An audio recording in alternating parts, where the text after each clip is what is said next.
Hello बच्चों, आज हम आप लोगों के बीच लेकर आए हैं वर्णिका भाग 2 क्लास 10 पार्ट 5 धरती कब तक घूमेगी।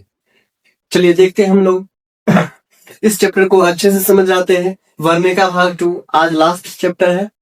इसके बाद हम आप लोगों को फर्स्ट चैप्टर से शुरू करेंगे, हिंदी 10th का। चलिए हम पहले इसको देख लेते हैं अच्छे से। कहता है पार्ट 5 में धरती कब तक घूमेगी। धरती कब तक घूमेगी, जिसका लेखककार कौन है? सावरदैया। जिसका लेखककार कौन है? सावरदैया। देखिए क्या क्या कहा जाता है, धरती कब तक घूमेगी के लेखककार कौन है? तो सावरदैया है। जो कि सावरदैया जी एक बहुत ही महत्वपूर्ण एवं रोचक कहानियां लिखे हैं, जो कि एक राजस्थानी भाषा में लिखे हैं, जो हम लोगों के बीच काफी सामाजिक स्तरों पे अच्छे बनाए हैं। देखिए इस कहानी में मुख्य पात्र एक महिला है, जिसका नाम क्या है? सीता है। जिसको 3 पुत्र हैं। इसके 3 पुत्र हैं, कैलाश, नारायण, बिरजू। ये तीनों पुत्रों सीता को लेकर बहुत परेशान रहते हैं। बल्कि पुत्र नहीं रहते, बल्कि पुत्र की पत्नी रहती है। कौन? राधा, भावरी, पुष्पा। ये तीनों क्या है? राधा कैलाश की पत्नी, नारायण की पत्नी भावरी और बिरजू की पत्नी पुष्पा है। ये तीनों अपने पुतोह, ये तीनों अपने सास से यानी सीता अपने पुतोह पे बोझ बन जाती है। तो कैसे बोझ बनती है? आप लोग सब सामाजिक स्तरों पे देखते हैं। गांव घर में अधिकांशतः जब पुत्र बड़ा हो जाता है तो माता पिता बोझ न लगने लगते हैं। उसी तरह इस कहानी में हमारे सामाजिक कार्यों को यानी हमारे सामाजिक स्तरों पे बहुत अच्छी कहानी बनाए हैं, जो एक बेटे की भावना को और एक पुतोह की भावना को और एक माँ की भावनाओं को दर्शाया गया है। देखिए कहा जाता है इस कहानी में सीता बहुत ही लाचार और असहाय महिला थी, जो अपने पुत्रों को पालन पोषण करने के लिए बहुत संघर्ष की थी।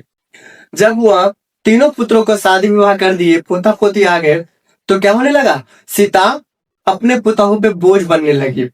और तीनों बेटों ने क्या किया? सीता को बारी बारी से अलग अलग कर दिया कि एक महीना मेरे यहाँ खाना खाएगी, एक महीना उसके यहाँ, एक महीना उसके यहाँ। तो इस तरह से सीता को अच्छा नहीं लगा और अंत में जाकर सीता ने क्या किया? अलग खाना बनाने के लिए फैसला कर लिया।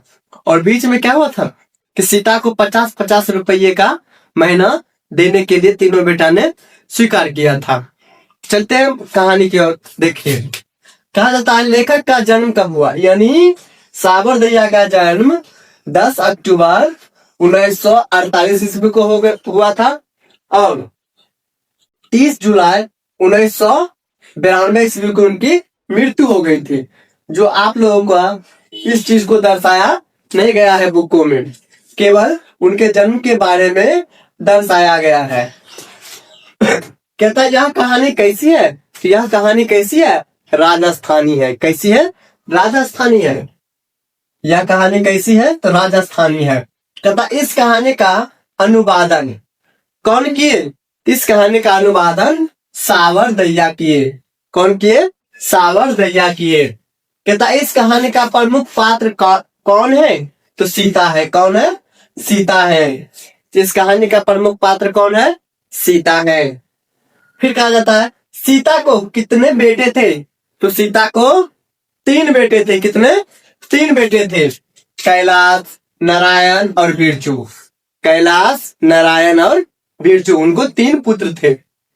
कहता कैलाश, नारायण, बिरजू की पत्नी कौन थी? तो कैलाश का पत्नी राधा और नारायण का पत्नी भावरी और बिरजू का पत्नी पुष्पा थी। तथा सीता रुआसी कब होने लगी थी? सीता रुआसी कब होने लगी थी? काले ओढ़ने को देखकर। आपको क्वेश्चन कैसा देगा कि काले ओढ़ने को देखकर सीता क्या हो गई थी? तो सीता रुआसी हो गई थी। काले ओढ़ने को देखकर सीता रुआसी हो गई थी। फिर क्या कहता सीता के बेटे एक एक महीने खिलौने का निर्णय लिया था। यानी कह सकता है एक एक महीने का खिलौने का निर्णय कौन लिया? तो सीता के बेटे ने। फिर कहता सीता को 50-50 रुपया देने का नियम कौन बनाया था? तो सीता के बेटे ने 50-50 रुपये देने का नियम कौन बनाया था? सीता के बेटे ने। फिर कहा था सीता कब तक घूमेगी, धरती कब तक घूमेगी? कहानी कैसी कहानी है? एक सामाजिक कहानी है, यानी धरती कब तक घूमेगी कहानी कैसी है? एक सामाजिक कहानी है। कहा था किस दिन लगा सीता को लापसी बिल्कुल फीकी है? तो किस दिन लगा था?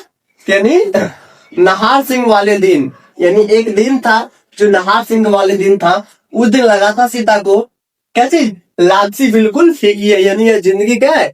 बिल्कुल बेकार है, ये मोह माया क्या है? सब बेकार है की है, ये सब कहने की बातें हैं। ये संसार में कोई भी चीज कोई भी अपना नहीं होता है, सब अपने से मतलब रखता है। देखिए जैसे सीता को बेटे को पास बोल के बड़ा किया, यानी खाना पीना खिला के बड़ा किया, अपना मेहनत सब कुछ कुर्बान करके बेटे को जवान किया, और बेटे ने क्या किया? बुढ़ापे में माँ को अकेला छोड़ दिया था, इसलिए सीता को ऐसा महसूस हो रहा था। फिर कहता है एक दिन घर छोड़कर कौन चली गई थी? सीता क्या की थी? घर छोड़कर चली गई थी। कहता सीता को रसमलाई कौन खिलाया? तो उसकी पुतौह भाबरी ने उसको रसमलाई खिलाया था। कहता सीता को दाल के हलवे कौन खिलाए थे? सीता को दाल के हलवे राधा ने खिलाई थी। कहता रोटी दो का खेल किस में हो रहा है? तो धरती कब तक घूमेगी कहानी में रोटी दो का खेल हो रहा है। क्यों हो रहा है? तो क्योंकि सीता खाने के लिए वो हर हमेशा अपने कभी छोटे बेटे के पास, कभी बड़े बेटे के पास, कभी संजले बेटे के पास जाया करती थी, यानी तीनों बेटों को बारी बारी से क्या करता था? माँ को खाना खिलाता था। इसीलिए इस कहानी को मुख्य पात्रों में क्या लिया गया है? रोटी दो का खेल, यानी खाने के लिए ये कर्म चल रहा है, यानी सीता सभी बेटे पे बोझ बनती जा रही है और बन भी गई थी। कहता खाना अलग अलग बनाकर खा रही थी। कौन? सीता। और कब से? तो आज के दोपहर से, यानी जिस कहानी में सीता ने अपने घर को छोड़ी थी उस समय से सीता क्या करने लगी? खाना बना के खुद से खाने लगी थी। कहता यह बात अच्छी नहीं है कि माँ महीने भर इधर उधर लुढ़कती रहे। यह शब्द कौन बोला था? कैलाश ने बोला था। यानी यह बात अच्छी नहीं है कि माँ इधर उधर महीने भर लुढ़कती रहे। यह बात उसके पुत्र ने कैलाश ने बताया था। किससे बोला था? अपने भाई और अपने पत्नी और अपने भौजाई के पास बोला था। कहता अपने घर में घुटन महसूस करती थी। कौन? सीता। सीता अपने ही घरों में क्या करती थी? घुटन महसूस करती थी। फिर कहता है रोटी का सवाल किस कहानी में है? तो रोटी का सवाल धरती कब तक घूमेगी, यानी आपको क्वेश्चन दे दिया जाएगा धरती कब तक घूमेगी में किसका सवाल किया गया है? तो रोटी दो का। किसका? रोटी का सवाल किया गया है। कहता भर आई आंखें पोंछकर आकाश की ओर कौन देखने लगी थी? सीता ने।